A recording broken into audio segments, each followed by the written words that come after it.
SLR ਬੀੜੀ 15-20 ਜਵਾਨਾਂ ਇਹੋ ਪੋਜੀਸ਼ਨਾਂ ਲੈ ਲਈਆਂ ਜਿਵੇਂ ਸਾਰੇ ਕਾਲਜ ਨੂੰ ਭੁੰਨ ਸੁੱਟਣਾ ਹੋਵੇ। ਗੁਰਪ੍ਰੀਤ ਦੀ ਕੇਸਰੀ ਪੱਗ ਲੱਥ ਕੇ ਪਰਾਂ ਜਾ ਡਿੱਗੀ। ਇਹੋ ਜਿਹੀਆਂ ਕਈ ਲੱਥੀਆਂ ਪੱਗਾਂ ਹੁਣ ਬੂਟਾਂ ਹੇਠ ਦਰੜੀਆਂ ਜਾ ਰਹੀਆਂ ਸਨ। ਗੁਰਪ੍ਰੀਤ ਦੇ ਸਿਰ ਦਾ ਘੱਗਰ ਖੁੱਲ ਗਿਆ। 40-50 ਮੁੰਡਿਆਂ ਨੂੰ ਚੰਗਾ ਕਟਾਪਾ ਚੜਿਆ। ਕੁਲਦੀਪ ਦੇ ਸੱਜੇ ਗੁੱਟ ਤੇ ਅਜਿਹਾ ਬੈਂਤ ਪਿਆ ਕਿ ਇਹ ਬੇਜਾਨ ਜਿਹਾ ਹੋ ਗਿਆ। ਠੰਡ ਠੁਰਵਾ ਹੋਏ ਤੋਂ ਸਭ ਹੈਰਾਨ ਸਨ ਕਿ ਇਸ ਘਮਸਾਨ ਵਿੱਚ ਗੁਰਲਾਭ ਤੇ ਭਰਪੂਰ ਛਲੇਡਿਆਂ ਵਾਂਗੂ ਕਿੱਥੇ ਛੁਪਨ ਹੋ ਗਏ ਸਨ। ਦੂਜੇ ਦਿਨ ਕਾਲਜ ਪਹੁੰਚੇ ਸਭ ਦੇ ਮਾਪਿਆਂ ਨੇ ਖੈਰ ਮਨਾਈ ਕਿ ਕਾਲਜ ਨੇ ਕਿਸੇ ਵਿਦਿਆਰਥੀ ਤੇ ਕੇਸ ਦਰਜ ਨਹੀਂ ਕਰਾਇਆ ਸੀ। ਪ੍ਰਿੰਸੀਪਲ ਸਭ ਮਾਪਿਆਂ ਨੂੰ ਹੱਥ ਜੋੜਨ ਲੱਗਾ, ਇਹਨਾਂ ਨੂੰ ਇੱਥੋਂ ਲੈ ਜਾਓ। ਪਿੰਡੂ ਮਾਪੇ ਦਹਾਈਆਂ ਪਾਉਣ ਲੱਗੇ, ਤੁਸੀਂ ਜੀ ਸਾਨੂੰ ਪਹਿਲਾਂ ਦੱਸਣਾ ਸੀ, ਇੰਨਾ ਪਾਣੀ ਸਿਰ ਚੜ੍ਹਾਇਆ ਸੀ, ਪਹਿਲਾਂ ਹਾਕ ਮਾਰਦੇ। वाइस प्रिंसिपल वस्ती भरिया पीता सफाई देने लगा, तुम बताने का कहते हो, किसे बताते, जहां इनकी ही चलती थी हमने काट ली जैसे तैसे। Now no more discussion on this issue please. इस तो पहला कि कोई होर गल करदा प्रोफैसर सैनी भी मग पिया, तुसी सारा साल कदे आके पुछया तुहाडे बच्चे करदे की ने, पेपरां च धक्के नाल नकल मार पास होए सब। गुरप्रीत दा बाप पहली बार कालज आया सी। कुर्ते उपर दी गातरा पाई वो हथ जोड़ी खड़ा सी। असी तां सारी उम्र मिट्टी ना मिट्टी होए हैं जी, सोचा सी इहदी जिंदगी बन जाए। अगे उसकी आवाज़ परड़ा गई, उस तो बोलना होया। उसके हथ होर भी कस के जुड़ गए, पर इन्हां जुड़े हत्थां दा हुण कोई मुल नहीं सी। पिछला पूरा साल कालज वाले तां इवें ही हथ जोड़ते रह सन, अजकल इन्हां जुड़े हुए हत्थां नूं वैसे भी कौन गौलदा सी। कुछ दिनों बाद मिसेज मित्तल भी तो इवें हथ जोड़ती रह गई सी। किन्नी चंदरी रात सी वो। ब्लैक लिस्टर टोले दे खालसा कॉलेज में दाखला लै लैण नाल हर किसी नूं यही सी कि चलो बला टली, पर यह बला तां महीने बाद ही प्रोफैसर मित्तल दी मल ढाउण वाली कोठी चढ़ आई सी। हथियारां नाल लैस 5 बंदे बड़े आराम नाल आए, बैल दित्ती, कुंडा खुलिया। अगले ही पल प्रोफैसर मित्तल नूं गले तो धरू के लॉबी विच लै आंदा गया। मिसेज मित्तल गल च साड़ी का पल्लू पाई लेलड़ियां कढ़दी रही। ठा की आवाज़ नाल वो बेहोश होकर डिग पई। गल च पई साड़ी उवें दी उवें ही लिपटी रह गई। उसकी होश परती तां लॉबी खून नाल छप्पड़ बनी हुई सी। आस पास गली महल्ले का इकट्ठ होया पिया सी। छोटी बेटी हुबकी रो रही सी। उसदे रो रो के हुण तक अथरू भी सुक चुके सन। दंदल पैण तो पहलां प्रोफैसर मित्तल की लाश नाल लिपटदियां मिसेज मित्तल की चीख निकली, मुझे क्यों नहीं मार डाला। गुरप्रीत इन्ना अगे चलिया गया। कुलदीप हैरानी नाल सोचदा। उसके जेहन विच लाठी चार्ज वाले दिन कई उसकी गल अक्सर वदान वांग वजदी, इन्हां साडी पग रोली है, हुण वेखियो ये किवें रुलदे। ये गल वैसे पहेली ही बनी रही सी कि पुलिस ने उसका खुरा खोज कढ किवें लिया। ये तो उस दिन ही पता लगा जद उसके पिंड छापा वजा। वो तो काबू ना आया, पर पुलिस उसके माँ बाप अते भैन नूं चक लियाई। भरी परे विच उसके बाप की दाढ़ी पुट्टी गई। थाणेदार के गंदे बोलों ते हूरियां ने उसनूं बंदला दिता। गुरप्रीत ने ना पेश होना सी ना होया। वो हुण गुरप्रीत सिंह खालसा जो हो गया सी। घर मुड़िया उसका बाप हवा च सिर मारदियां अपने आप नाल ही बोली जा रहा सी, गोपी धोखा दे गया, सानू किसे बन्ने जोगा नहीं छड्डिया। मास्टर तां कहंदे सी लैक पुत जम्मिया, चंगी दिखाई ओ लैकी पुत्ता। गुरप्रीत दियां हुण खबरां ही छपदियां, आप तां वो पता नहीं कित्थे जा छुपिया सी, पर लगभग 3 साल बाद एक दिन अचानक आप प्रगट होया। उसनूं पछाणना मुश्किल सी। जीन दी पेंट शर्ट ते रेबन दियां ऐनकां विच वो पूरा मॉडर्न सिख नौजवान लग रहा सी। चेहरे ते दाढ़ी गिठ पर लम्मी हो गई सी। वो पता नहीं कित्थों कुलदीप के कमरे की सूह कढ़ आ गया सी। अगले दिन उसका बाप भी उत्थे आण पहुंचया। वो उसनूं पेश हो जाने लई तरले लैण लगा। जद उसकी कोई दलील ना पुगी तो उठ के उसनूं जफ्फी च लैंदियां बोलिया, जे सच्ची जट दा पोते ना तो फिर भरपूरे वांग मूँह काला ना कराई, नेक काम करी, शेर पुत बनी, साडी पत ना रोली। गुरप्रीत ने भी फिर ब्यासा पुल ते मुकाबला बन तक नेक काम ही कीते सन।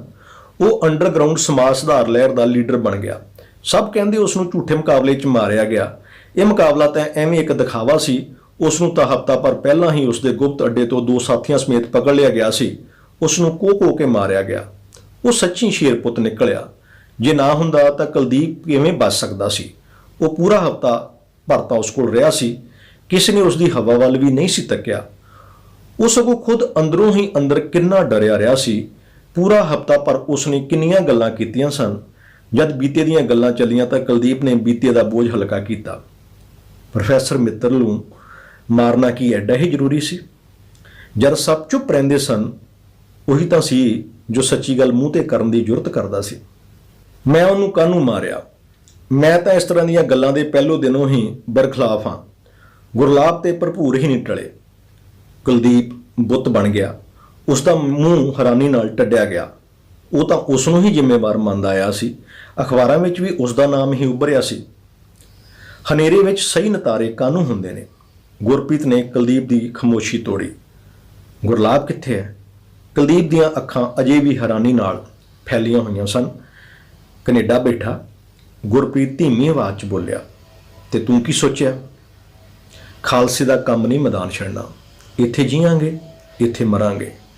ਜਿਹੜੀ ਧਰਤੀ ਲੜੇ, ਜੇ ਉਹੀ ਛੱਡ ਦਿੱਤੀ ਤਾਂ ਲੜਾਈ ਕਾਹਦੀ ਹੋਈ? ਗੁਰਪ੍ਰੀਤ ਨੇ ਲੰਮਾ ਸਾਹ ਲਿਆ।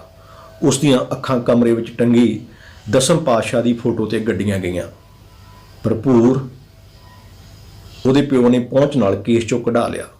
ਬਥੇਰੇ ਸਿੰਘ ਸ਼ਹੀਦ ਕਰਾਏ ਉਹਨੇ। ਫਿਰ ਗੱਲ ਮੁਕਾ ਗੁਰਪ੍ਰੀਤ ਗੰਭੀਰ ਹੋ ਗਿਆ। ਥੋੜੀ ਖਾਮੋਸ਼ੀ ਬਾਅਦ ਕੁਲਦੀਪ ਦੀਆਂ ਅੱਖਾਂ ਵਿੱਚ ਅੱਖਾਂ ਗੱਡਦਿਆਂ ਉਸ ਸਵਾਲ ਪਾਇਆ। ਸਭ ਮੋਹ ਤਿਆਗ ਕੇ ਤੇਰੇ ਵਰਗੇ ਸਿੰਘਾਂ ਨੂੰ ਵੀ ਰਣਤੱਤੇ ਵਿੱਚ ਆ ਜੂਝਣਾ ਚਾਹੀਦਾ। 10ਵੇਂ ਪਿਤਾ ਸਭ ਨੂੰ ਲਲਕਾਰਦੇ ਪਏ ਨੇ। ਕੁਲਦੀਪ ਤੋਂ ਪਹਿਲੀ ਵਾਰ ਗੁਰਪ੍ਰੀਤ ਦੀਆਂ ਅੱਖਾਂ ਦੀ ਤਾਬ ਨਾ ਝੱਲੀ ਗਈ। ਉਸ ਦੀਆਂ ਨਜ਼ਰਾਂ ਫਰਸ਼ ਦੀਆਂ ਟਾਈਲਾਂ ਦੇ ਉਲਝਵੇਂ ਰੇਸ਼ਿਆਂ ਵਿੱਚ ਹੀ ਉਲਝ ਕੇ ਰਹਿ ਗਈਆਂ। ਭਰਪੂਰ ਦੇ ਪਿਓ ਦੇ ਕਤਲ ਵਿੱਚ ਵੀ ਗੁਰਪ੍ਰੀਤ ਦਾ ਹੱਥ ਸੀ। ਇਹ ਗੱਲ ਕੁਲਦੀਪ ਨੂੰ ਗੁਰਪ੍ਰੀਤ ਦੇ ਮੁਕਾਬਲੇ ਤੋਂ ਬਾਅਦ ਪੁਲਿਸ ਵੱਲੋਂ ਪੇਸ਼ ਕੀਤੇ ਕੱਚੇ ਚਿੱਠੇ ਤੋਂ ਪਤਾ ਲੱਗੀ। ਪਰ ਇਸ ਚਿੱਠੇ ਵਿੱਚ ਤਾਂ ਪ੍ਰੋਫੈਸਰ ਮਿੱਤਲ ਦਾ ਕਤਲ ਸਭ ਤੋਂ ਉੱਪਰ ਸੀ। ਗੁਰਪ੍ਰੀਤ ਦੀਆਂ ਅੱਖਾਂ ਹੁਣ ਅਕਸਰ ਕੁਲਦੀਪ ਨੂੰ ਘੂਰਦੀਆਂ ਜਾਪਦਾ ਜਿਵੇਂ ਉਹ ਰਣਤੱਤੇ ਵਿੱਚੋਂ ਸਾਰੀ ਕੌਮ ਨੂੰ ਬਦਾਵਾ ਦੇ ਕੇ ਭੱਜ ਆਇਆ ਹੋਵੇ। ਉਹ ਗੁਰੂ ਤੋਂ ਭਗੌੜਾ ਹੋ ਗਿਆ ਹੋਵੇ। ਉਹ ਸ਼ੇਰਪੁੱਤ ਨਹੀਂ ਸੀ ਬਣ ਸਕਿਆ। ਉਸ ਨੂੰ ਆਪਣਾ ਵਰਤਮਾਨ ਆਪਣੇ ਚਾਚੇ ਦੇ ਅਤੀਤ ਨਾਲ ਖਲਤ-ਮਲਤ ਹੁੰਦਾ ਜਾਪਦਾ। ਉਹ ਵੀ ਉਸ ਵਾਂਗ ਬੁਜ਼ਦਿਲ ਬੰਦਾ ਹੀ ਨਿਕਲਿਆ ਸੀ। ਚਾਚੇ ਬਾਰੇ ਸਾਰੇ ਇਉਂ ਹੀ ਤਾਂ ਕਹਿੰਦੇ ਸਨ। ਇੱਕੋ ਉਸ ਦਾ ਬਾਪ ਸੀ ਜਿਹੜਾ ਕਦੇ-ਕਦੇ ਗੱਲ ਛਿੜਨ ਤੇ ਭਰਾ ਦੀ ਬਾਂਹ ਫੜਦਿਆਂ ਸਿਰ ਮਾਰਦਾ। ਨਹੀਂ ਹੋਏ, ਉਹਦਾ ਦੁੱਖ ਡੂੰਘਾ ਸੀ। ਪਰ ਹੋਰ ਕਿਸੇ ਨੂੰ ਕਦੇ ਵੀ ਉਸ ਦਾ ਦੁੱਖ ਡੂੰਘਾ ਨਹੀਂ ਸੀ ਲੱਗਿਆ। ਸਾਰੇ ਹੀ ਤਾਂ ਕਹਿੰਦੇ ਸਨ ਕਿ ਉਸਨੇ ਕਦੇ ਕਿਸੇ ਨਾਲ ਸਿੱਧੇ ਮੂੰਹ ਗੱਲ ਹੀ ਨਹੀਂ ਸੀ ਕੀਤੀ। ਵੈਸੇ ਇਹ ਸਭ ਮੰਨਦੇ ਸਨ ਕਿ ਰੱਬ ਨੇ ਵੀ ਉਸ ਨਾਲ ਬਹੁਤ ਮਾੜੀ ਕੀਤੀ ਸੀ। ਪਹਿਲਾਂ ਕਈ ਸਾਲ ਔਲਾਦ ਲਈ ਤਰਸਦਾ ਰਿਹਾ। ਔਲਾਦ ਦਾ ਸਬੱਬ ਬਣਿਆ ਤਾਂ ਦਾਈ ਦੀ ਗਲਤੀ ਕਾਰਨ ਸਾਰਾ ਕੇਸ ਹੀ ਵਿਗੜ ਗਿਆ। ਸ਼ਹਿਰ ਹਸਪਤਾਲ ਲਿਜਾਣ ਤੋਂ ਪਹਿਲਾਂ ਹੀ ਚਾਚੀ ਦਮ ਤੋੜ ਗਈ। ਦਾਦੀ ਹੋਰੀ 2 ਲਾਸ਼ਾਂ ਲੈ ਕੇ ਪਿੰਡ ਮੁੜੇ। ਮੋਈ ਬੱਚੀ ਨੂੰ ਦੱਬ ਕੇ ਅਤੇ ਚਾਚੀ ਦਾ ਦਾਹ ਸੰਸਕਾਰ ਕਰਕੇ ਮੁੜੇ ਚਾਚੇ ਨੇ ਬਸ ਮੰਜਾ ਹੀ ਮੰਨ ਲਿਆ। ਉਹ ਕਈ ਦਿਨ ਗੁੰਮਸੁੰਮ ਜਿਹਾ ਫਿਰਦਾ ਰਿਹਾ। ਫਿਰ ਇੱਕ ਦਿਨ ਉਹ ਜੰਗਲ ਪਾਣੀ ਗਿਆ। ਪਤਾ ਨਹੀਂ ਕਿਹੜੇ ਜੰਗਲ ਵੇਲੇ ਗੁਆਚ ਗਿਆ। ਆਪਣੇ ਮਨ ਨੂੰ ਟਿਕਾਣੇ ਲਿਆਉਂਦਿਆਂ ਉਹ ਪਤਾ ਨਹੀਂ ਕਿਹੜੇ ਟਿਕਾਣੇ ਜਾ ਬੈਠਾ। ਜਦ ਪਰਤਿਆ ਤਾਂ ਪੁਲਾਂ ਹੇਠ ਬਹੁਤ ਪਾਣੀ ਲੰਘ ਚੁੱਕਾ ਸੀ। ਦਾੜੀ ਖਿੱਚੜ ਬਣ ਗਈ ਸੀ। ਸਿਰ ਦੇ ਪਰਨੇ ਦੀ ਥਾਂ ਭਗਵੀਂ ਪੱਗ ਤੇ ਚੋਲੇ ਨੇ ਲੈ ਲਈ ਸੀ। ਮਿਲਦਿਆਂ ਹੀ ਦਾਦੀ ਦਾ ਕੜ ਪਾਟ ਗਿਆ। ਵੇ ਕਿਹੜੇ ਦੇਸ਼ੀ ਤੁਰ ਗਿਆ ਉਹ ਮੇਰੇ ਲਾਲ, ਰੰਡੀ ਮਾਂ ਦਾ ਖਿਆਲ ਵੀ ਨਾ ਆਇਆ ਮੇਰੇ ਪੁੱਤਾ। ਦਾਦੀ ਦੇ ਹੰਝੂ ਤ੍ਰਿਪ ਵਹਿ ਤੁਰੇ। ਕੋਈ ਵੀ ਕੁਝ ਬੋਲ ਨਾ ਸਕਿਆ। ਚਾਚਾ ਤਾਂ ਜਿਵੇਂ ਸਿਲ ਪੱਥਰ ਹੀ ਬਣ ਗਿਆ ਹੋਵੇ। ਦਾਦੀ ਦਾ ਦੁੱਖ ਬੋਲ ਪਿਆ। ਪੁੱਤ ਕਪੁੱਤ ਹੋ ਜਾਣ, ਮਾਪੇ ਕਮਾਪੇ ਨਹੀਂ ਹੁੰਦੇ। ਮਾਂ ਤੇਰੇ ਵਰਗੇ 10 ਚੋਬਰਾਂ ਨੂੰ ਪਾਲ ਲਵੇ, ਪੁੱਤ ਨਹੀਂ ਇੱਕ ਮਾਂ ਨੂੰ ਪਾਲ ਸਕਦੇ। ਚਾਚਾ ਹਫ਼ਤਾ ਭਰ ਗੁੰਮਸੁੰਮ ਆਵਾਜ਼ਾਰ ਜਿਹਾ ਹੋਇਆ ਕਮਰੇ 'ਚ ਲੰਮਾ ਪਿਆ ਰਿਹਾ। ਫਿਰ ਜਦ ਉਹ ਬੋਲਿਆ ਤਾਂ ਘਰ ਵਿੱਚ ਰੌਲਾ ਪੈ ਗਿਆ। ਦਾਦੀ ਉਸ ਨੂੰ ਟੁੱਟ ਕੇ ਪਏ। ਤੂੰ ਕਿੱਧਰੋਂ ਜੰਮ ਪਿਆ ਵੱਡਾ ਵਾਰਸ? ਐਨੇ ਸਾਲ ਪਿੱਛਾ ਭੌਂ ਕੇ ਵੇਖਿਆ ਹੀ ਕੌਣ ਮਰਿਆ ਕੌਣ ਜੀਆ? ਵਾਰਸ ਉਹ ਹੁੰਦਾ ਜਿਹੜਾ ਮਾਂ ਦੀ ਕੁੱਖ ਬੰਜਰ ਕਰ ਦੇਵੇ। ਪ੍ਰਸ਼ਨ ਬਣ ਕੇ ਉਹ ਸਾਰੇ ਘਰ ਤੇ ਫੈਲ ਗਏ। ਕੁਝ ਚਿਰ ਰੁਕ ਕੇ ਫਿਰ ਵਹਿ ਤੁਰੇ। ਵਾਰਸ ਉਹ ਜਿਹੜਾ ਕੁੱਖ ਨੂੰ ਭਾਗ ਲਾਵੇ। ਨਦੀਨ ਪੁੱਟ ਦਾ ਜਿਹੜਾ ਖੇਤੀ ਪੁੱਟ ਕਰਤੇ ਉਹ ਕਿੱਧਰ ਦਾ ਸੁਗੜ ਹੋਇਆ ਭਲਾ? ਚਾਚਾ ਫਿਰ ਇਹ ਦੇਖਣ ਲਈ ਵੀ ਨਹੀਂ ਸੀ ਰੁਕਿਆ ਕਿ ਉਸ ਦੀਆਂ ਪੈਲੀਆਂ ਵਿੱਚ ਕਿੰਨਾ ਨਦੀਨ ਤੇ ਕਿੰਨੀ ਫਸਲ ਸੀ। ਆਪਣੇ ਮਨ ਵਿੱਚ ਉਹ ਗਾਏ ਨਦੀਨਾਂ ਦੇ ਓਲੇ ਓਲੇ ਉਹ ਜਿਵੇਂ ਆਇਆ ਸੀ ਉਵੇਂ ਹੀ ਤੁਰ ਗਿਆ। ਦਾਦੀ ਤਾਂ ਫਿਰ ਮੇਰਾ ਕਰਮਾ ਕਰਦੀ ਆਪਣੇ ਕਰਮਾਂ ਦੀ ਸੱਪ ਲਪੇਟ 2 ਮਹੀਨਿਆਂ ਵਿੱਚ ਹੀ ਤੁਰਦੀ ਬਣੀ। ਕਰਮੀ ਨੇ ਨਾ ਬੌੜਨਾ ਸੀ ਨਾ ਬੌੜਿਆ। ਉਸ ਵਾਰ ਪਿੰਡੋਂ ਤੁਰਿਆ ਹੀ ਡੱਕਾ ਤੋੜ ਕੇ ਸੀ। ਇੰਨਾ ਨਰਮੋਹਾ ਬੰਦਾ ਜੰਮਣ ਭੋਈ ਹੀ ਭੁੱਲ ਗਿਆ। ਕੁਲਦੀਪ ਅੰਦਰੋਂ ਅਕਸਰ ਇਹ ਆਵਾਜ਼ ਉੱਠਦੀ। ਜ਼ਖਮੀ ਅਤੀਤ ਉਸਦੇ ਵਰਤਮਾਨ ਦੀ ਹਿੱਕ ਤੇ ਭਾਰੀ ਘਣ ਵਾਂਗ ਟਿਕ ਗਿਆ। ਇਸ ਬੋਝ ਤੋਂ ਸਰਖਰੂ ਹੋਣ ਲਈ ਉਸਨੇ ਕੀ ਕੁਝ ਨਹੀਂ ਸੀ ਕੀਤਾ। ਕਿੱਥੇ ਕਿੱਥੇ ਅੱਕੀ ਪਲਾਈ ਹੱਥ ਨਹੀਂ ਸਨ ਮਾਰੇ। ਇਉਂ ਕਰਦਿਆਂ ਹੀ ਤਾਂ ਉਸਦੇ ਪੈਰ ਮੱਲੋ ਮੱਲੀ ਸੰਤਾਂ ਵੱਲ ਉੱਠ ਗਏ ਸਨ। ਸੰਤ ਪ੍ਰੇਮ ਸਿੰਘ ਹੋਰਾਂ ਵੀ ਝੱਟ ਚਰਨੀ ਲਾ ਲਿਆ ਸੀ।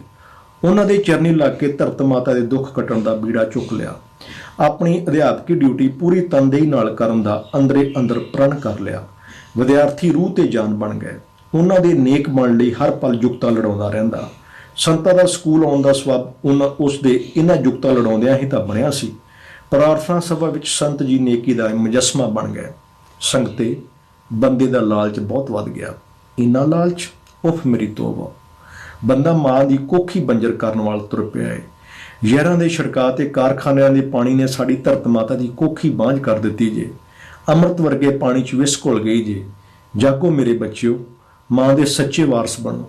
ਹੁਣ ਨਾ ਜਾਗੇ ਤਾਂ ਫਿਰ ਵਕਤ ਨਹੀਂ ਜੇ ਹੱਥ ਹੋਣਾ। ਸਭ ਸਟਾਫ ਨੂੰ ਪੌਦਿਆਂ ਦਾ ਪ੍ਰਸ਼ਾਦ ਵੰਡਦਿਆਂ ਉਹ ਬਾਬਾ ਬੋੜ ਬਣ ਗਏ। ਸੰਗਤੇ ਜਵਾਨੀ ਨੂੰ ਸਿੱਧੇ ਬੰਨੇ ਲਾਓ। ਇਹ ਨਿੱਕੇ ਬੂਟੇ ਵਾਂਗ ਹੁੰਦੀ ਜੇ।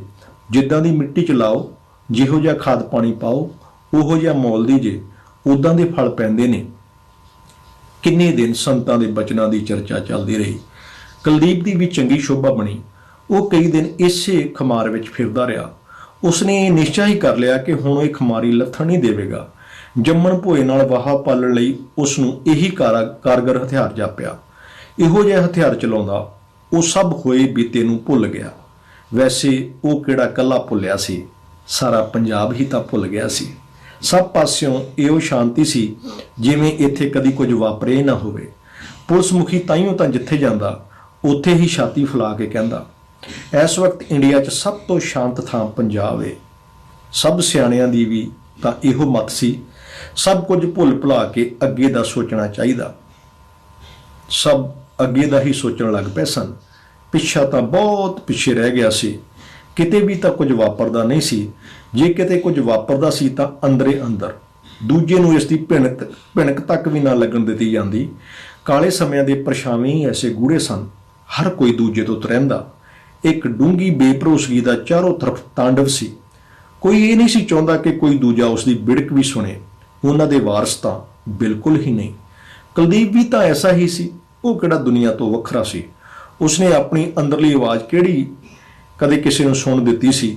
25 ਸਾਲ ਤੋਂ ਇੱਕੇ ਬੈੱਡ ਤੇ ਸੌਂ ਕੇ ਸਤਵੰਤ ਕਿਹੜਾ ਉਸ ਦੀ ਆਵਾਜ਼ ਸੁਣ ਪਾਈ ਸੀ। ਕਈ ਵਾਰ ਉਸ ਨੂੰ ਜਾਪਦਾ ਐਡੇ ਹਰੇ ਭਰੇ ਸੰਸਾਰ ਵਿੱਚ ਉਹ ਇਕੱਲਾ ਰਹਿ ਗਿਆ ਹੋਵੇ। ਅੰਦਰੋਂ ਕੁਝ ਚੰਗਾ ਚੰਗਾ ਭੁਰਜਿਆ ਗਿਆ ਹੋਵੇ। ਮਾਤਾ ਉਸ ਨੂੰ ਕਈ ਵਾਰ ਨਿਰਾਸ਼ੇ ਜਿਹੇ ਬੈਠੇ ਤੱਕ ਕੇ ਮੱਤ ਦਿੰਦੀ, ਪੁੱਤ ਰੱਬ ਨੇ ਐਨੇ ਭਾਗ ਲਾਏ ਨੇ, ਹੀਰਿਆਂ ਵਰਗੀ ਲਾਦ ਦਿੱਤੀ ਏ, ਹੋਰ ਬੰਦੇ ਨੂੰ ਕੀ ਚਾਹੀਦਾ ਹੁੰਦਾ। ਰੱਬ ਦਾ ਸ਼ੁਕਰ ਕਰਿਆ ਕਰ। ਪਰ ਚਾਹ ਕੇ ਵੀ ਉਸ ਤੋਂ ਰੱਬ ਦਾ ਸ਼ੁਕਰਨਾਮਾ ਨਾ ਹੁੰਦਾ। ਉਸ ਨੂੰ ਜਾਪਦਾ ਜਿਵੇਂ ਸਭ ਨੇ ਉਸ ਨਾਲ ਬੇਇਨਸਾਫੀ ਕੀਤੀ ਹੋਵੇ। ਜੇ ਇਹ ਬੇਇਨਸਾਫੀ ਨਾ ਹੋਈ ਹੁੰਦੀ ਤਾਂ ਉਹ ਸਕੂਲ ਅਧਿਆਪਕ ਲੱਗਣ ਦੀ ਥਾਂ ਕੋਈ ਉੱਚ ਅਧਿਕਾਰੀ ਹੁੰਦਾ। ਉਸਨੇ BSc ਕਰਕੇ ਮੁਕਾਬਲੇ ਦੇ ਇਮਤਿਹਾਨ ਵਿੱਚ ਬੈਠਣ ਦਾ ਸੋਚਿਆ ਸੀ। ਉਹ ਸੁਪਨੇ ਵਿੱਚ ਆਪਣੇ ਆਪ ਨੂੰ ਕੋਈ ਅਫਸਰ ਬਣਿਆ ਤੱਕਦਾ, ਪਰ ਕੈਸਾ ਪੁੱਠਾ ਚੱਕਰ ਚੱਲਿਆ ਸੀ। ਜਿਹੜੇ ਬਾਪ ਦੇ ਸਿਰ ਉਸ ਛਾਲਾਂ ਮਾਰਨੀਆਂ ਸਨ, ਉਸ ਦੀ ਲਾਸ਼ ਦੀ ਸ਼ਨਾਖਤ ਕਰਨ ਉਸ ਨੂੰ ਜਾਣਾ ਪਿਆ ਸੀ। ਉਸ ਦੀ ਲਾਸ਼ ਨੂੰ ਚੁੰਬੜ ਉਸ ਭੁੱਬਾਂ ਮਾਰੀਆਂ ਸਨ। ਇਨ੍ਹਾਂ ਭੁੱਬਾਂ ਵਿੱਚ ਧਵਾਂਖੇ ਦਰਬਾਰ ਸਾਹਿਬ ਅਤੇ ਟੱਠੇ ਅਕਾਲ ਤਖਤ ਦਾ ਦਰਦ ਵੀ ਕਿਤੇ ਅੰਦਰੇ ਅੰਦਰ ਵਹਿ ਤੁਰਿਆ। ਉਹ ਕੁਦਰਤ ਦੇ ਕੌਤਕਾਂ ਤੇ ਹੈਰਾਨ ਸੀ। ਬਾਪੂ ਨੂੰ ਕਿਵੇਂ ਧੁਰੋਂ ਸੱਦਾ ਆਇਆ ਸੀ। ਉਹ ਤਾਂ ਬੇਬੇ ਤੋਂ ਬਿਨਾਂ ਕਦੇ ਕਿਤੇ ਗਿਆ ਹੀ ਨਹੀਂ ਸੀ। 5ਵੇਂ ਗੁਰੂ ਦੇ ਸ਼ਹੀਦੀ ਦਿਹਾੜੇ ਤੇ ਪਿੰਡੋਂ ਦਰਬਾਰ ਸਾਹਿਬ ਜਾਣ ਵਾਲੇ ਕਾਰ ਸੇਵਾ ਵਾਲੇ ਟਰੱਕ ਵਿੱਚ ਉਹ ਪਲਾਕੀ ਮਾਰ ਜਾ ਚੜਿਆ ਸੀ। ਬੇਬੇ ਨਾਲ ਉਸ ਕੋਈ ਬਹੁਤੀ ਗੱਲ ਹੀ ਨਹੀਂ ਸੀ ਕੀਤੀ। ਦਸਵੰਧ ਵਾਲੀ ਕਣਕ ਟਰੱਕ ਵਿੱਚ ਰੱਖਣ ਗਿਆ, ਉਹ ਖੁਦ ਵੀ ਟਰੱਕ ਵਿੱਚ ਬੈਠ ਜਾਊ, ਇਹ ਤਾਂ ਬੇਬੇ ਨੇ ਸੁਪਨੇ ਵਿੱਚ ਵੀ ਨਹੀਂ ਸੀ ਸੋਚਿਆ। ਫਿਰ ਜਦ ਲਾਸ਼ ਲੈ ਕੇ ਪਿੰਡ ਵਾਪਸ ਮੁੜੇ ਤਾਂ ਇਉਂ ਜਾਪਿਆ ਜਿਵੇਂ ਸਾਰੇ ਪੰਜਾਬ ਵਿੱਚ ਹੀ ਮਾਤਮ ਛਾਇਆ ਹੋਵੇ। ਸਾਰੇ ਰਸਤੇ ਕੋਈ ਕਿਸੇ ਨਾਲ ਗੱਲ ਨਾ ਕਰ ਸਕਿਆ। ਪਿੰਡ ਪਹੁੰਚਣ ਤੇ ਕਿਹੜੀ ਅੱਖ ਸੀ ਜਿਹੜੀ ਨਹੀਂ ਸੀ ਰੋਈ। ਸਭ ਨੇ ਹੌਸਲੇ ਬੰਨੇ ਸਨ। ਸੰਤ ਪ੍ਰੇਮ ਸਿੰਘ ਹੋਰੀ ਟੁੱਟੇ ਦਿਲਾਂ ਦਾ ਧਰਵਾਸਾ ਬਣੇ। ਧਰਮ ਸਿੰਘ ਤਾਂ ਆਪਣਾ ਧਰਮ ਨਿਭਾ ਗਿਆ ਏ। ਬੜੀ ਪਾਕ ਰੂਹ ਸੀ। ਗੁਰਾਂ ਦੇ ਚਰਨਾਂ 'ਚ ਉਂਝ ਕਿੱਥੇ ਢੋਈ ਮਿਲਦੀ ਹੈ। ਗੁਰਾਂ ਨੇ ਆਪਣੇ ਸਿੰਘ ਨੂੰ ਆਪ ਬੁਲਾਇਆ ਜੇ।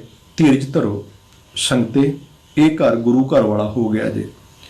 ਬੇਬੇ ਨੇ ਤਾਂ ਜਿਵੇਂ ਕਿਵੇਂ ਧੀਰਜ ਧਰ ਲਿਆ, ਪਰ ਕੁਲਦੀਪ ਨੂੰ ਧੀਰਜ ਧਰਨਾ ਮੁਸ਼ਕਲ ਹੋ ਗਿਆ। ਸਾਰੀ ਜ਼ਿੰਮੇਵਾਰੀ ਉਸ ਦੇ ਮੋਢਿਆਂ ਉੱਤੇ ਆ ਟਿਕੀ ਸੀ। ਹੁਣ ਸਾਰੇ ਫੈਸਲੇ ਉਸਨੇ ਹੀ ਕਰਨੇ ਸਨ। ਇਨ੍ਹਾਂ ਫੈਸਲਿਆਂ ਵਿੱਚ ਹੀ ਉਸ ਦੀ ਗੱਡੀ ਅਫਸੀ ਵਾਲੀ ਵਿੰਗ ਵਲੇਵੇਂ ਖਾਂਦੀ ਪਟੜੀ ਤੋਂ ਉਤਰ ਕੇ ਅਧਿਆਪਕੀ ਵਾਲੀ ਸਿੱਧੀ ਸਤੋਰ ਪਟੜੀ ਤੇ ਜਾ ਚੜੀ। ਪਰ ਇਹ ਨਵੀਂ ਪਟੜੀ ਤੇ ਚੜ੍ਹਦੇ ਹੋਏ ਪਿਛਲੇ ਖਿਲਰੇ ਸੁਪਨਿਆਂ ਦਾ ਡੂੰਘਾ ਗਰਦ ਗੁਬਾਰ ਛੱਡ ਗਈ।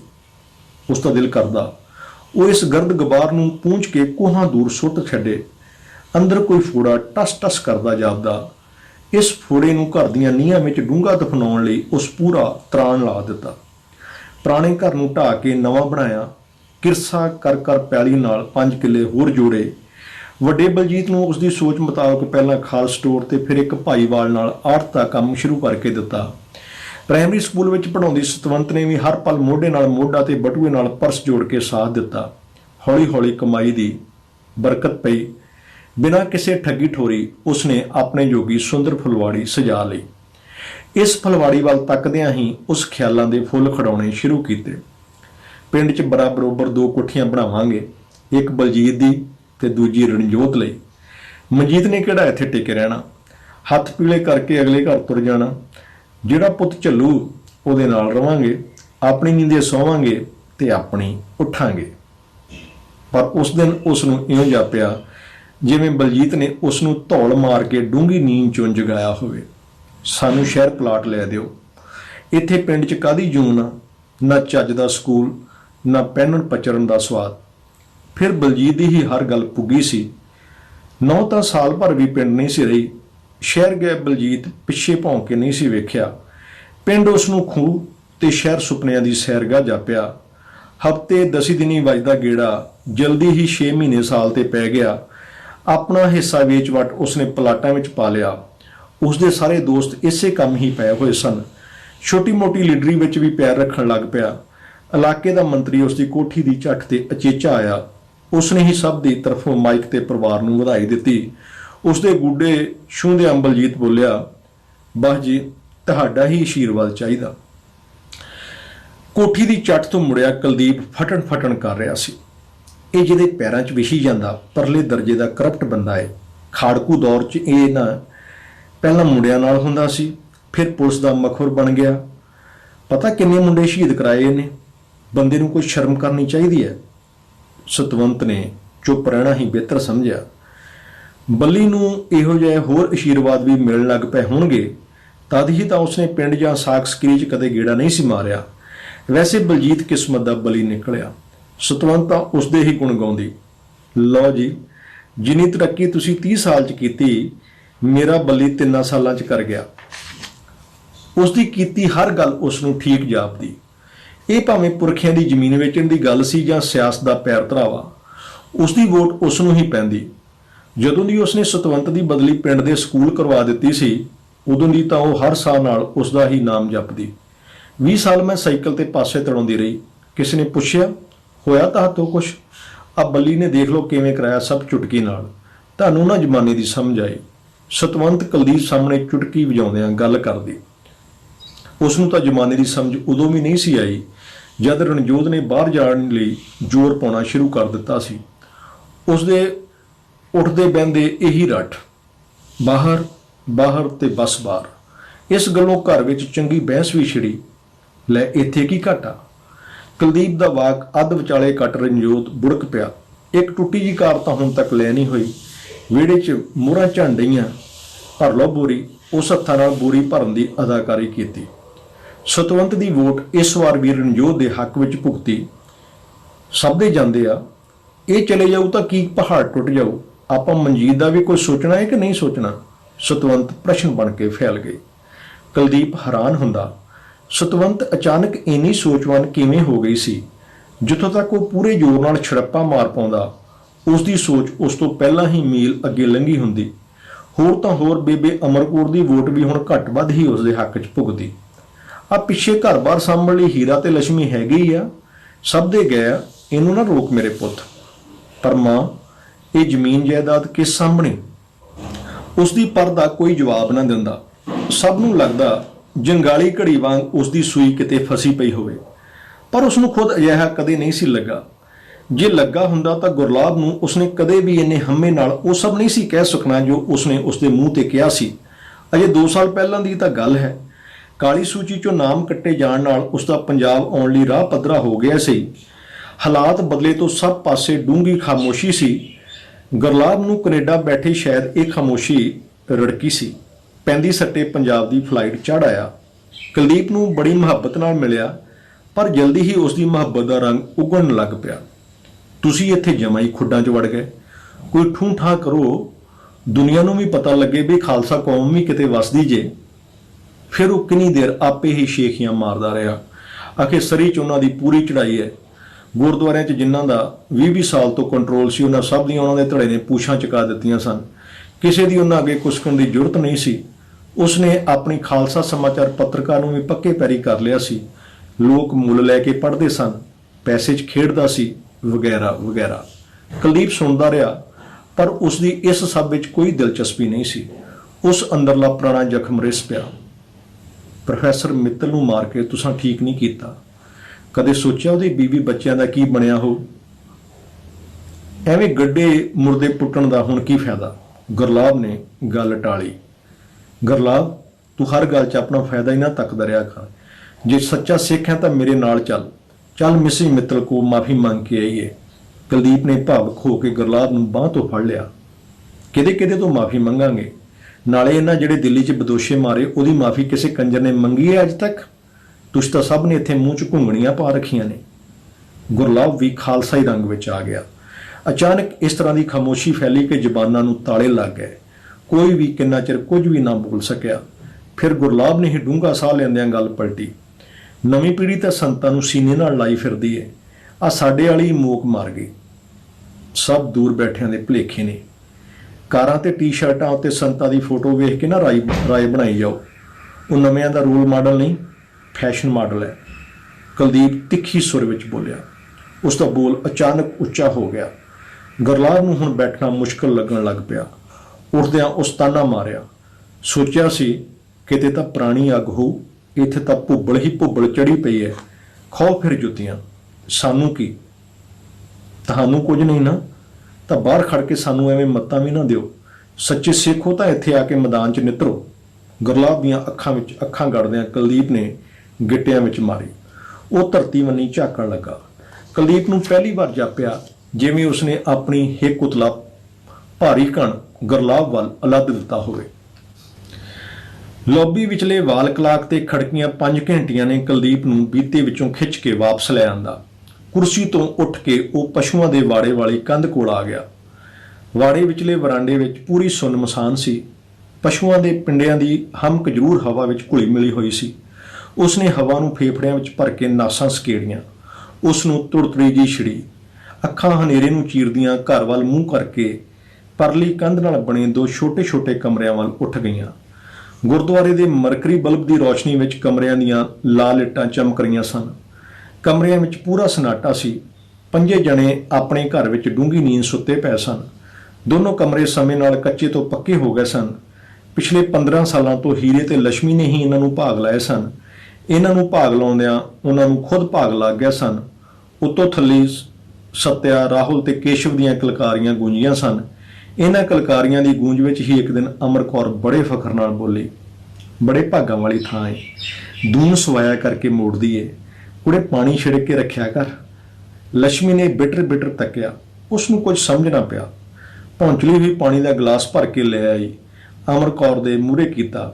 ਉਹ ਹੱਸੀ, ਜਿੰਦੀ ਵਸਦੀ ਰਹਿ, ਮਰ ਜਾਣੀਏ, ਆ ਤੂੰ ਆਪਣੇ ਜਵਾਕਾਂ ਦੇ ਸਿਰ 'ਚ ਡੋਲ। ਕਮਰਿਆਂ ਵੱਲ ਤੱਕਦਿਆਂ ਕੁਲਦੀਪ ਦੇ ਬੁੱਲ੍ਹਾਂ ਤੇ ਹਲਕੀ ਜਿਹੀ ਮੁਸਕਾਨ ਫੈਲ ਗਈ। ਉਹ ਆਪਣੇ ਕਮਰੇ ਵੱਲ ਤੁਰ ਪਿਆ। ਸਤਵੰਤ ਡੂੰਘੀ ਨੀਂਦ ਵਿੱਚ ਅਜੇ ਵੀ ਬੰਬੂ ਕਾਟ ਬਣੀ ਪਈ ਸੀ। ਉਸਦੇ ਖਰਾਟੇ ਹਨੇਰੇ ਨੂੰ ਲਗਾਤਾਰ ਵਿੰਨ ਰਹੇ ਸਨ। ਕੁਲਦੀਪ ਨੇ ਬੱਤੀ ਜਗਾਉਣੀ ਠੀਕ ਨਾ ਸਮਝੀ। ਹਨੇਰੇ ਵਿੱਚ ਉਸਦਾ ਪੈਰ ਪਹਿਲਾਂ ਬੂਹੇ ਵਿੱਚ ਅੜਿਆ। ਉਹ ਡਿੱਗਦਾ ਬਚਿਆ। ਫਿਰ ਉਹ ਕਮਰੇ ਵਿੱਚ ਪਏ ਵੱਡੇ ਵੱਡੇ ਬੈਗਾਂ ਉੱਤੇ ਉਲਰ ਗਿਆ। ਉਸ ਨੂੰ ਉਹਨਾਂ ਦਾ ਉੱਥੇ ਪਏ ਹੋਣ ਦਾ ਚੇਤਾ ਹੀ ਭੁੱਲ ਗਿਆ ਸੀ। ਸਤਵੰਤ ਅੱਬੜਵਾਏ ਉੱਠੀ, ਅੱਖਾਂ ਮਲਦਿਆਂ ਬੋਲੀ, ਟਿਕੇ ਨਹੀਂ ਅਜੇ ਤੱਕ? ਹਨੇਰੇ 'ਚ ਕੀ ਲੱਭੀ ਜਾਂਦੇ ਹੋ? ਕੁਲਦੀਪ ਨੂੰ ਖੁਦ ਵੀ ਪਤਾ ਨਾ ਲੱਗਾ ਕਿ ਉਹ ਹਨੇਰੇ ਵਿੱਚ ਕੀ ਲੱਭੀ ਜਾਂਦਾ ਸੀ। ਚੁੱਪ ਰਿਹਾ, ਚੁੱਪ ਚਪੀਤਾ ਹੀ ਬੈੱਡ ਤੇ ਗੁੱਛੀ ਮੁੱਛੀ ਹੋ ਕੇ ਪੈ ਗਿਆ। ਘੰਟੇ ਬਾਅਦ ਹੀ ਸਤਵੰਤ ਚਾਹ ਦਾ ਕੱਪ ਫੜੀ ਖੜੀ ਸੀ। ਉੱਠੋ ਹੁਣ, ਬੜੀਆਂ ਲੰਮੀਆਂ ਤਾਣ ਕੇ ਸੁੱਤੇ ਹੋ। ਦਰਬਾਰ ਸਾਹਿਬ ਮੱਥਾ ਟੇਕਣ ਵੀ ਜਾਣਾ, 12 ਵਜੇ ਦਿੱਲੀ ਲਈ ਚੱਲਣਾ। ਰਣਜੋਤ ਦੇ ਕੈਨੇਡੀਓਂ ਸਵੇਰ ਦੇ 2 ਵਾਰ ਫੋਨ ਆ ਲਏ ਨੇ। ਡੈਡੀ, ਮੈਨੂੰ ਤਾਂ ਕੈਨੇਡਾ ਦੀ ਐਕਸਾਈਟਮੈਂਟ 'ਚ ਰਾਤੀ ਨੀਂਦ ਹੀ ਨਹੀਂ ਪਈ। ਮੋਬਾਈਲ ਤੇ ਉਂਗਲਾਂ ਟਪਕਾਉਂਦਿਆਂ ਮਨਜੀਤ ਨੇ ਅੱਖਾਂ ਮਲਦੇ ਬਾਪ ਵੱਲ ਗੱਲ ਟਪਕਾਈ। ਅੱਧੇ ਘੰਟੇ ਬਾਅਦ ਹੀ ਟਵੇਰਾ ਦਾ ਹਾਰਨ ਬੂਹੇ ਤੇ ਆਣ ਵੱਜਿਆ। ਦਰਬਾਰ ਸਾਹਿਬ ਤੋਂ ਮੁੜਦਿਆਂ ਸਤਵੰਤ ਨੇ ਸੁਖਣਾ ਵਾਲੀ ਦੇਗ ਦੇ ਪ੍ਰਸ਼ਾਦ ਦੀ ਲੱਪ ਨੂੰ ਕੁਲਦੀਪ ਦੇ ਬੁੱਕ ਵਿਚਕਾਰ ਧਰਦਿਆਂ ਗੱਲ ਤੋਰੀ। ਬੜੀ ਕਰਨੀ ਵਾਲੀ ਥਾਂ ਹੈ ਜੀ, ਸਰਬੱਤ ਦਾ ਭਲਾ ਕਰਦੀ ਏ। ਮੈਂ ਤਾਂ ਜੀ ਲਾਦ ਦਾ ਸੁੱਖ ਮੰਗ ਲਿਆ। ਹਾਂ ਸੱਚ, ਤੁਸਾਂ ਕੀ ਕਿਹਾ ਬਾਬਾ ਜੀ ਨੂੰ? ਪਿੱਛੇ ਦਾ ਖਿਆਲ ਰੱਖੀ, ਕੁਲਦੀਪ ਮੂੰਹ ਵਿੱਚ ਬੁੜਬੜਾਇਆ। ਗੱਡੀ ਦੇ ਡੈਕ ਤੇ ਚੱਲ ਰਹੇ ਸ਼ਬਦ ਤੂੰ ਮੇਰਾ ਰਾਖਾ ਸਭਨੀ ਥਾਈਂ ਦੇ ਮਿੱਠੇ ਵੈਦ ਵਿੱਚ ਘਿਰੀ ਸਤਵੰਤ ਨੇ ਅੱਖਾਂ ਮੁੰਦ ਲਈਆਂ। ਦਿੱਲੀ ਲਈ ਤੁਰਨ ਵੇਲੇ ਕੁਲਦੀਪ ਦੇ ਦਿਲ ਨੂੰ ਹੌਲ ਜਿਹਾ ਪਿਆ। ਘਰ ਤੇ ਡੂੰਘੀ ਨਿਗਾਹ ਸੁੱਟੀ, ਅੱਖਾਂ 'ਚੋਂ ਛਮ-ਛਮ ਕਿਰਦੇ ਅਥਰੂਆਂ ਦੀ ਧਾਰ ਵਹਿ ਤੁਰੀ। ਉਸ ਵੱਲ ਵੇਖਦਿਆਂ ਸਤਵੰਤ ਦੀਆਂ ਅੱਖਾਂ ਵੀ ਛਲਕ ਪਈਆਂ। ਅਮਰ ਕੌਰ ਨੇ ਦੋਨਾਂ ਨੂੰ ਗਲਵੱਕੜੀ 'ਚ ਲੈਂਦਿਆਂ ਦਿਲਾਸਾ ਦਿੱਤਾ। ਹੈ ਕਮਲ ਕੁੱਟਣ ਡਿਆ ਸਾਰਾ ਟੱਬਰ। ਵੇ ਕੁਲਦੀਪ ਸਿਆਂ, ਤੂੰ ਤੇ ਸਭ ਨੂੰ ਮੱਤਾਂ ਦੇਣੀਆਂ ਪੁੱਤਾ। ਚੱਲ ਤਕੜਾ ਹੋ ਮੇਰਾ ਪੁੱਤ। सरदार जी, पीछे का फिक्र ना कीजिए, हम हैं ना। पिछे हथ जोड़ी खड़े हीरा लाल दे धीमे बोल कुलदीप दे कन्नी पै। कुछ भी कुछ बोल ना सकिया। कुलदीप ने चुपचाप चाबियां दा गुच्छा हीरा लाल नूं फड़ा दिता। वो सीट वल ओलिया, फिर कुछ याद आ जाण वांग एकदम रुकिया। अपनी पेंट दी सज्जी जेब नूं टटोलिया। दरबार साहब तो मिले प्रसाद वाले पतासे नूं रुमाल विचों बाहर कढ़िया। हीरे दे जुड़े हत्थां नूं पोले जिहा खोल के पतासा दोनों हत्थां विचकार टका दिता। अगले पल इंजन दी तेज आवाज़ ने खामोश फिजा नूं चीर सुट्टिया। पिंड वल धुआं अते धूड़ उडाउंदी गड्डी शहर वल फराटे छड्डदी उड्डी जा रही सी। पलों भले घर अखां तो ओझल हुंदा जा रहा सी। सरताज, हाँ जी भाजी, आ जाओ। की गल बड़ा परेशान जा लग रहा? ਪਰੇਸ਼ਾਨੀ ਭਾਜੀ, ਪਰੇਸ਼ਾਨੀ ਤਾਂ ਹੈਗੀ ਆ। ਨਾ ਕੁਝ ਨਵਾਂ ਪੜਨ ਨੂੰ ਤੇ ਨਾ ਵੇਖਣ ਨੂੰ। ਬੰਦਾ ਕਿੰਨਾ ਕੁ ਚਿਰ ਆਪਣੇ ਆਪ ਨਾਲ ਗੱਲਾਂ ਕਰੀ ਜਾਵੇ। ਉਹ ਦਿਲ ਕੋ ਛੱਡੀ ਬੈਠਾ। ਤੈਨੂੰ ਨਵੇਂ ਜ਼ਮਾਨੇ ਦੀ ਨਵੀਂ ਚੀਜ਼ ਵਿਖਾਉਣਾ। ਨਵੀਂ ਚੀਜ਼? ਉਹ ਕਿਹੜੀ ਭਾਜੀ? ਕਹਾਣੀਆਂ ਤੇ ਕਵਿਤਾਵਾਂ ਦੇ ਲੇਖਕਾਂ ਨਾਲ ਮੁਲਾਕਾਤ, ਥੀਏਟਰ ਦੇ ਆਰਟਿਸਟਾਂ ਨਾਲ ਮੁਲਾਕਾਤ, ਡਾਇਰੈਕਟਰਾਂ ਨਾਲ ਮੁਲਾਕਾਤ, ਨਵੀਆਂ ਕਿਤਾਬਾਂ ਤੇ ਚਰਚਾ ਤੇ ਹੋਰ ਵੀ ਬਹੁਤ ਕੁਝ। ਜਦੋਂ ਚਾਹੋ, ਜਿੱਥੇ ਚਾਹੋ। ਅੱਛਾ, ਇਹ ਕਿਦਾਂ ਭਾਜੀ? ਜਰਾ ਦੱਸੋ ਮੈਨੂੰ ਚੰਗੀ ਤਰ੍ਹਾਂ। अपना YouTube चैनल खोल ते टाइप कर दस्तावेज मैगजीन, DASTAVEZ मैगजीन। ਲਿਖਤਾ ਭਾਜੀ? ਇਹ ਤਾਂ ਕਮਾਲ ਹੀ ਹੋ ਗਈ ਭਾਜੀ। ਹੁਣ ਇਸ ਚੈਨਲ ਨੂੰ ਸਬਸਕ੍ਰਾਈਬ ਕਰ ਦੇ ਤੇ ਬੈਲ ਦਾ ਆਈਕਨ ਵੀ ਦਬ ਦੇ। ਭਾਜੀ ਕਰਤਾ ਤੇ ਘੰਟੀ ਵੀ ਦੱਬਤੀ ਜੀ। ਸਾਹਿਤ ਦੇ ਖੇਤਰ ਵਿੱਚ ਨਵੀਂ ਪੁਲਾਂਘ, ਦਸਤਾਵੇਜ਼ मैगजीन। जुड़ो साथ ना, जदों मर्जी, जिथे मर्जी। तेरा, मेरा ते साडा सब दा। दस्तावेज YouTube मैगजीन।